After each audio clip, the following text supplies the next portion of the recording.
Welcome to TechOps Engaged, a webinar series sharing critical information to the AJW workforce on where we are with AJW's strategic plan and other updates in technical operations.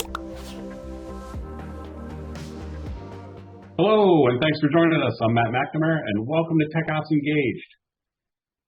Did you know that the FAA has a command center that includes a NOC where the AWO works with the JTOC, and where NOMS and STOWOs oversee NAS equipment and services? Did you also know that sometimes we have so many acronyms that I'm not even sure what I just said? Well, today we're going to demystify those acronyms and provide you with a better understanding of the critical role that those positions play in supporting the NAS. In today's Engage, we're going to be talking with Mr. Alan Borling and Mr. Stephen Wilson. Alan is the Acting National Operations Group NOG Manager, and Stephen is a Senior Technical Operations Watch Officer, or STOWO. And they're going to be talking to us today about the FAA Command Center, the National Operations Control Center, or NOCC, the JTOC, the Joint Air Traffic Operations Command, and even more specifically, the Senior Technical Operations Watch Officer position.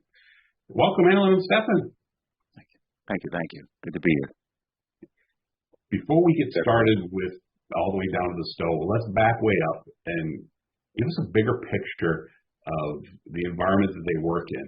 You know, the FAA Air Traffic Command Center and the Joint Air Traffic Operations Command. The command center is in Warrenton, Virginia, and I know it's right next to the Potomac TRACON. Alan, can you tell us a bit about who is in the command center and what's its purpose? Yeah, sure. Thanks, Matt. Thanks for having me. So the FAA Command Center, it's been out in Warrenton, Virginia for a little over 13 years now. Moved from Herndon, temporary location, well, temporary for a while, originally downtown D.C. So a lot of times you hear people, they still mention Herndon, still mention headquarters and the command center as if it's the same location. It's really its own operational facility that by design is removed from the administrative center and heart of headquarters in the FAA. So it's located, as you said, on the same campus at the Bent Hill ATO Center down there in Warrenton. Potomac built the TRACON there first. The command center was finished in 2011. It's got everyone associated with ATO operations. So we've got SysOps, Air Traffic, ATO Safety, commonly known as AI, flight programs, many other people, and then last but not least, technical operations, which is where we come into play. So outside of the FAA, we also have stakeholders such as the airlines. We have a bunch of different airline associations like A4A that represent the airline's best interests, sort of communicate on the behalf of the airlines. We also have DoD representation, and then recently we added FAA communications staff because of, as many of you have seen, the increased media focus on the FAA and specifically the air traffic organization over the last year. We have a lot of urgent needs to respond to media inquiries. So part of that command center is the JTOC, the Joint Air Traffic Operations Command. What does the JTOC do? So essentially, the JTOC stands for the Joint Air Traffic Operations Command. So essentially, it's these ATO lines of business. They're associated with operations. They were stood up, I think it was in 2020, around the pandemic, as the pandemic was first coming, to help with communications, decision-making, and messaging. So if you look at prior to the JTOC existing, we had many different entities that would report up information either to the ATO COO or to the FAA administrator. So you think about it, those of you out in the field, maybe your traffic facility will report an issue to directly to the ROC, the Regional Operations Center. That's not even part of the ATO. It's technically part of the regions and centers concept, so it would get to the FAA administrator. Meanwhile, the ATO would be going through the process, NOCC for TOPS issues, the program office, if there's an automation issues would float up a different way. So information about critical NAS events or events that may impact the entire NAS would sort of trickle in at different times, and the information would be different. It was very difficult for leadership, either the FAA administrator or the ATO chief operating officer to know exactly what's happening with the situation. So, and it's becoming even more of an urgency now with social media and, people on planes actually tweeting out delays and whatnot, that we have real-time updates that make it up to the senior leadership level as quick as possible. So as the JTOC was stood up, the concept is that SysOps, and they run the JTOC and Command Center, SysOps would be the primary focal for NAS-related messaging up to the ATO COO, so up to our Chief Operating Officer. So as part of that, we have the operations NOCC, the National Operations Control Center, as well as the SOO positions, the Senior Technical Operations Watch Officers. So that's how we fit into the JTOC. We are that leg of the SysOps JTOC Voltron robot. So there's the command center, and then the JTOC is part of the command center. And is there just one service unit that makes up that JTOC? Is it just AJW, or are there others involved as well? No. We've got many different service units involved physically on site with the JTOC. So you have an event, let's just say, an equipment failure at a major location. We'll just say a center. You'll have messaging about let's say it's an automation issue. You'll have technical operations. You'll have maybe technical involved, maybe tech support. Who knows? Maybe there's an EOSH issue. You've got all these, and they need to report up to these operational arms of the JTOC. So you've got SysOps. They have two different groups there: technical operations, air traffic, flight program operations, and ATO safety.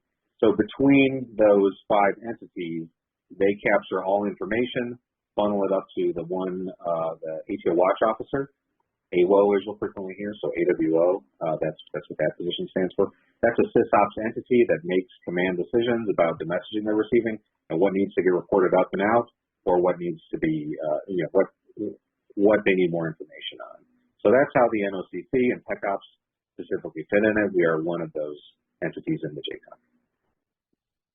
So there's the command center, the JTOC, and then the JTOC is made up of the five service units, and TechOps is sort of represented by the NOCC. Do I have that right? Yeah. So I'll say there are several TechOps entities in the command center, but our primary focal as part of the JTOC is the National Operations Control Center. That is the NOCC. So within the NOCC, we have several positions. So those of you that are from the field, you're probably familiar with maybe an OCC or a SOC concept, where you have a J-band NOM and an I-band NAS, and they sort of partner up to manage the NAS and in their particular airspace. Well, we up-level that as we go into the NOCC. So the NOCC is a team within my group. We have a frontline manager over it who manages a set of senior technical operations watch officers. So this is like Stefan, you'll meet a little bit later. They are K-band management officials that work rotating shifts, and they oversee the national operations managers, the NOMs. So you're familiar with them, for most of you that are familiar with the field. They are in a J-band positions, and I know I'm going to turn it over in a few minutes to Stefan, but those are the two job functions that are within the NOCC right now. So I know we're going to go to Stefan for SOA. I want to learn a little bit more about the NOM. What does the NOM do? Yeah, so the NOM position is not a new one. It's been around a long time. The SOAs were added later, and I'll let Stefan sort of fill everybody in on why they were set up. But the NOM position is really just an accentuated version of the NOMs that are out at the OCC and SOC locations. So they're the focal primary intake for NAS reportable issues. So if you have a major outage that meets criteria at a SOC, or that's being reported by a SOC or an OCC, they are reporting it up to the NOCC. Only for those of you who are in the field, you'll say, hey, this was flagged by the NOCC, and they're going to monitor it through closeout. So those NOMs monitor events. Some of them are just for situational awareness. Others make it up to the level of paging, so to speak. So they'll page them out through emails, and that's where the ATO Chief Operating Officer and ATO senior leadership, meaning vice presidents and deputy vice presidents, are made aware of incidents, issues, outages, those that have the potential to disrupt the entire system. Well, that naturally takes us to Stephen, who is a Senior Technical Operations Watch Officer, or the STOWO. Stephen, welcome to the conversation. Stefan? Thank you for having me, Matt. Stefan, tell us a little bit about, before we get into more specifically what you do, tell us a little bit about your career path. How did you get to ultimately become a STOWO? Wow, that's a long story that I plan on making as short as possible. I've been around about 40 years now, but it all started when I came over from the shipyard back in 1990. I hired into LAX, where I received just about all of my technical training in the radar, nav, comm, and environmental fields, and it's also where I became a frontline manager. So I spent at least 14 years out there in the LA area, and I ended up moving around quite a bit at the LA Center as a TCOM manager at Edwards Air Force Base under an 84-16 reimbursable agreement with the DoD, where I learned a whole lot about military operations and working at a TRACON on an Air Force base. And eventually I found myself in Miami, where I shortly after became a district facility manager for the ARTSI group in Miami. And I did that for 10 years. That was incredibly interesting because we had an international component associated with it, all of the systems out there on the islands and Turks and Caicos and the Bahamian Islands, and all of the ins and outs of getting personnel and materials to and from those islands. I worked with ATO International and working with entities, foreign entities, and how they conduct their air traffic operations. And by that time, I'm about 25 years into my management career. I've seen a whole lot by that time, and it turns out that the ATO COO saw a gap in the leadership team here at the JTOC, and that gap was basically a lack of senior leadership on the command center floor from Tech Ops, and that's how this idea came about.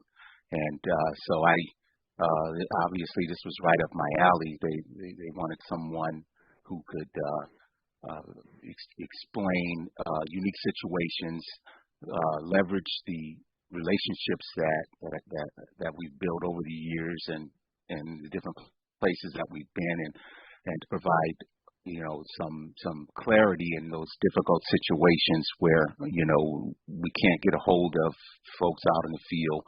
And I think it was a very, very good idea, and I think it kind of made the JTOC complete. It sounds like a lot of various experiences that you had that really sort of prepared you to understand the NASA as a whole and to be able to fill the role that you're in. Yeah. That role of the Senior Technical Operations Watch Officer, the STOWO, what really is that role in the JTOC? Tell us a little bit about that. Yeah, that's a very good question. I helped stand the position up, and there wasn't a whole lot of clear understanding about what our role would be and how our day-to-day interactions and involvement would go. So we got in here and we started living this thing. So back in 2019, when I came with my detail, I found myself working almost exclusively with the ATO Watch Officer. The ATO Watch Officer sits right next to me pretty much, along with the other JTOC elements from the flight program ops and SysOps security and safety. And then also we've got lots of folks around there that discovered who we were and started realizing we were a resource that they could come to get information that they would ordinarily have to wait on or go over to the NOCC NOM to try to get from that person on shift who is busy quite a bit, bringing in information from all of the field facilities themselves. So we find ourselves reviewing a lot of the information that's being provided from the field via the RMLS system or other forms of information, emails and whatnot. And a lot of times adding clarity to the situation, deconflicting activities, reaching out to different organizations at the airports and in other non-FAA entities in order to make sure that we can provide the ATO watch officer with near real-time situational awareness and as accurate information as we can possibly provide. They seem to be very glad about that. It's obviously something that they needed for a long time. It can be very challenging too, to be honest with you. You have to have very good critical thinking skills. You've got to recover well from setbacks and mistakes, and you're going to make them, whether it be typing something wrong, spelling something wrong, getting in a rush, reporting something too quickly. You have to be agile, and you have to be thick-skinned, and you have to be able to move forward past mistakes and difficult situations at times. Sounds like that communication really is a really important part of the work that you do. How important is communication in the work that you do? Well, it's everything, and I would say that across the board that stands true. But in my career, this is where communication seems to be the most important thing to help me to be successful in my position. I need to be able to reach people when I need information.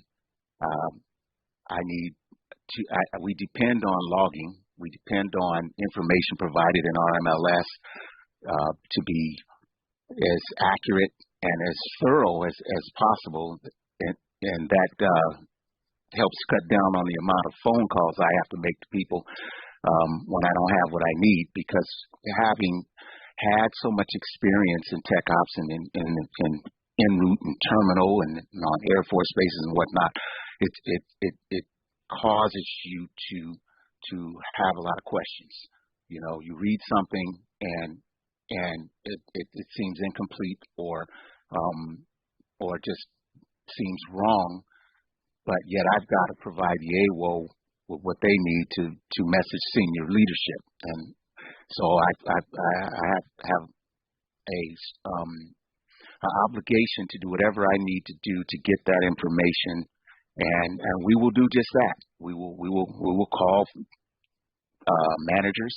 We will reach out to even a technician if we need to, and there are occasions where I've had to do that, and it has helped quite a bit. One example I can give you is when I was on duty during a period where one of our critical radar systems was released for corrective maintenance, and of course it had a return time associated with that outage. And I had the national traffic manager come over to me and ask me, what are the chances of them not returning this thing on time? And I said, well, why do you need to know that? And he said, well, I'm in a situation here with the airspace where I need to decide if I need to establish traffic management initiatives, and the sooner I know what kind of situation I've got here, the better I can plan this, and it's critical, and it can have a significant impact on the NAS. So I got on the phone and tried to get my answers through my normal process, but I found myself deciding to call the technician who I happen to know on his cell phone to speak with him directly to ask him whether or not this thing is going to be returned when at the scheduled time, and he told me no, we were going to call and extend this outage and request more time because we're having issues. So he may not have known it at the time, but that was so important. That information, that little bit of information that I provided to the National Traffic Management Officer took so much pressure off of him. He was able to make a decision about what to do, and I'm not exactly sure what they did or what the how that affected the NAS, but I get the feeling that it was a very important call. So that's just an example of the type of interactions that we have, and that with the command center folks, and just how deep we can go sometime to try to make sure we have what we need to function as effectively as we can. Stefan, I can't help but think about back in my days as a technician, and there'd be an outage and you'd be out there trying to fix it, and the phone's ringing, people are asking questions. You're like, if you could just leave me alone, I could get this thing fixed.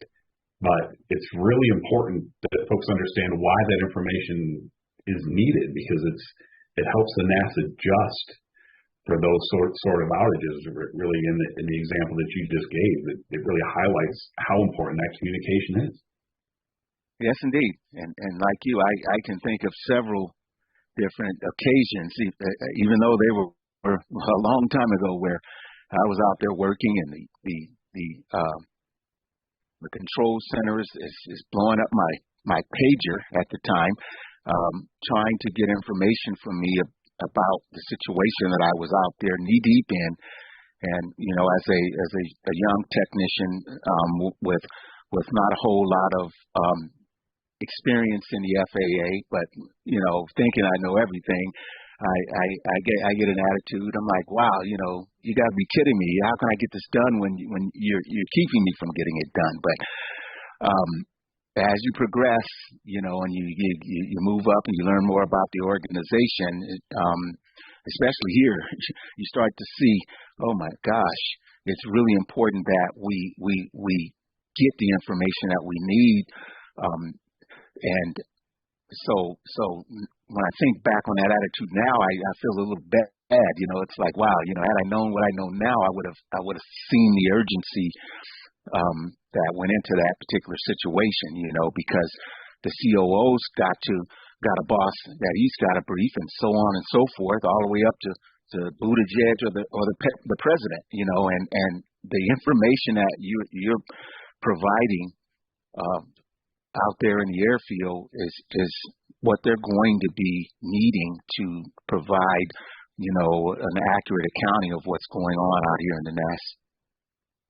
Yeah, it even helps the airlines. I think about the amount of money that they save when they know not to go ahead and continue flights to a certain location, or however else it is that they adjust traffic. Alan, that makes me think of the 532 policy. For the longest time, I thought the 532 policy was like 532 policy, but it's really 5, then 30, then 2. What is that?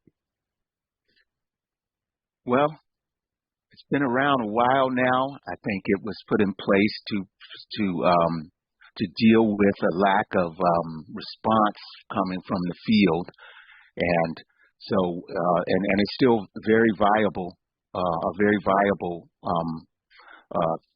tool to use now, and a thought process to use now when we have a significant event out there in the field. So, and during those first 5 minutes, we need to know what's going on. Okay, and it is understood all from the top all the way down that no one expects you to have all of the details about a situation, or even most of those details within the first 5 minutes. But we need to know. Senior leadership needs to know that this event has happened. So, we're requesting that information be provided as much as you have within the first 5 minutes. Okay, after about 30 minutes, we figure you're going to know a little bit more about what's going on now that, and the whole story may change. It may go from what you said within those first 5 minutes to a whole other story, but that's okay. Again, one thing I've learned being here is that senior leadership, they're not just a bunch of folks in suits. I can barely stump them with anything technical. They just seem to retain so much about what's going on out here. So don't view our senior leaders as people that don't understand what's going on at the field level, because they do. So as you're providing that information in that 30-minute period, you should be trying to be as descriptive as you can and as accurate about your accounting of what is going on as you can. And then, of course, by the 2-hour mark, we should have a very, very good idea about what we're dealing with and what's being done about the situation, what the response is and maybe even what the outcome is if we've got everything resolved. So it's, but another thing I've learned here is that accuracy is more important than in those first 5 minutes and those first 30 minutes than the timing. If it's 6 minutes, and it's more accurate than what you were going to tell us in 5, well, that is just a common sense thing. No one's going to say, hey, wait a minute, the clock expired and you lose because you went over 5 minutes. So relax and get us what we need and as close to those time frames as possible, and you're doing what we need. All right. Thanks for clarifying all that. Sure. So I understand that the NOCC team actually has a daily ORM forum where they discuss projects and events. Can you or Alan tell us a little bit more about that? All right. Well, thank you, Matt. So, yeah, there's the ORM call. You've probably seen it for a few years. Starts at 3 p.m. Eastern, and it's been evolving over the years. We recently made some changes. So what we want to get it to is not just a sort of check-the-box type activity where we're reviewing projects in your teams, whether it's the service areas or the engineering services teams or second-level engineering. So this forum now is the opportunity to look over the reportable events that happened over the last day or maybe our carryovers from previous days and give updates. So we're constantly trying to craft this message and improve communication, and it's a constant challenge. I had a text message from the district manager, well, name earlier today, just trying to, sort of discuss the process of communicating this type of stuff. And so really the goal of the 3 p.m. ORM call is to identify those projects that could impact the NAS or could impact other work going on in the NAS. So it's not just focused on projects and, hey, people are visiting a particular site. It should be that work that really has the potential to impact the NAS and something that the command center is going to wants to be made aware of the following day so that they can make decisions going forward. So not only is it an opportunity to look at that scheduled work, those projects, but also those unscheduled outages that maybe are lingering for a little bit. You get to look over the language that's being reported up because the STOAs have is a difficult challenge. They have to take technical logged RMLS logs that are extremely technical, very field focused, and sort of translate them into plain language so that every line of business can review it. So this is the opportunity for anybody that's attending the 3 p.m. call and has a facility on there to look over what facility they have on there, what's being reported out, maybe any changes that they want to have made to match the logs a little more correctly. Sounds like a really important position that the NOMs and the STOAs are doing. We're pretty low on time, but just briefly, can you tell us what are some of the skills and abilities that a person would need to develop if they wanted to be a NOM or a STOA? Sure, no problem. So I'll start with the NOM position. So my ideal NOM or NOM candidate is a candidate who has educated themselves on the finer points of being a technician and working in technical operations. I'll say it that way, because there's so much that goes into developing yourself into a well-rounded employee working in tech ops that, it's going to require some independent study. So a candidate that is very well versed in NAS operations, logging, knows the orders, has a good degree of emotional intelligence, because you will be challenged. You will have to deal with, you're working almost in like a customer service person. You're calling people who may not be in the best mood. You're dealing with command center folks that are understandably under pressure and may not be so happy to see you when you come over and to interact with them. You're having to work with executives and to provide them with information, some of which is not going to be entirely accurate or even wrong sometimes, not necessarily due to your own fault. So you got to have thick skin. You've got to be able to multitask and work under pressure. You've got to have a willingness to lean into activities and occurrences when necessary to gain situational awareness and to add clarity to these activities. So personality is really important when it comes to this. By the time you reach the H or I or J level, you're a good technician more than likely. We know you're smart, but we need more than just smart. We need folks who have developed to a point where they can handle pressure, they can multitask, and they recover quickly from mistakes, and they can handle constructive criticism and give it when necessary. Yeah, we're just about out of time. So I'm going to leave the last question with Alan. Okay. Alan, we talked about a lot of things today, hopefully shed some light on a lot of these organizations and positions. What would you like to leave the audience with? Yeah, thanks, Matt. So I think, if I had two main points I wanted to make is these are extremely critical positions in technical operations. The NOCC, fulfills a very critical role. We've had difficulty in the past attracting candidates willing to relocate to the command center in Warrenton, Virginia. I just want to sort of use this as a shameless recruiting opportunity. We are seeking people who are interested in doing details here. So we have the opportunity to pay for some long-term TDY costs. We've also had several bids that we're continuously advertising. I am pleased we recently had a solo bid close. We had many applicants, so that's a great sign that the word's getting out there. But if you're really looking to advance your career in the agency, this is something I wish 10 years ago, when I was a frontline, that I would have known about. I think it would have been a wonderful opportunity to spend some time in the NOCC, either as a NOM or as a STOO. I think it's a really high-profile opportunity. Stefan's on text change with our Tech Ops VP and BVP on a daily basis. Not many people can say that, even in most ranks of management. So it's a unique opportunity. You get to influence a lot of quick decision-making, and there's a lot of influence from that position. So I think, anybody who's excited about this, high-profile position, they enjoy adrenaline, they like working in a dynamic environment. I just really want people to consider that. The only other point I wanted to make is, after highlighting how important the position is, this position, at times may reach out to you out in the field and ask for information.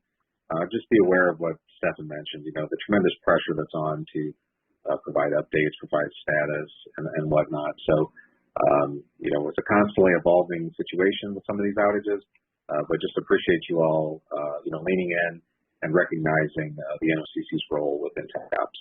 So, thank you. Well, Alan and Stefan, thank you both for all the information today. I think it was really informative, and I, for one, learned quite a few things and really enjoyed it. So thanks very much. Thanks to all of you out there in the field for watching, and here's what you can expect on the next Tech Ops Engaged. What are the latest successes with the strategic plan? How will FENS impact cybersecurity risk? What new, innovative ideas are we testing in Tech Ops? Join us next month on Tech Ops Engaged for another episode covering what matters to the AJW workforce. For information on how AJW is recharting the course in technical operations, visit the AJW Strategic Plan website or go to the Tech Ops Engaged website to view past webinars. Thank you for your time. This concludes the webinar.